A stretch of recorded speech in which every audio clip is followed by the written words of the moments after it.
Welcome to On Chemistry. This is 365 Chemistry series. Daily one question for you. Here you have fused system which is 8 member, 6 member and 5 member.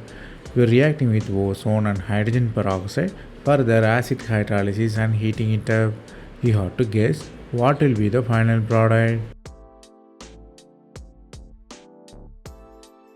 Here first step of the reaction is ozonolysis in peroxide. You form the acid there, you have diacid and heating it up. So CO2 removal happened, you have ketone formation, then you are doing acid hydrolysis, you have the ring opening, you have diacid again.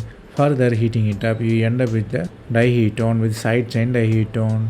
Here the reaction is interesting because it's a continuous removal of CO2 reaction. The concept we outlined here is ozonolysis and hydrogen peroxide. Ozonolysis of double bond with peroxide leads to the diacid formation.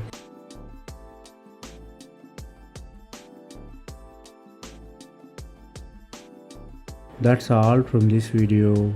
Thanks for watching. If you have any suggestion, comment below.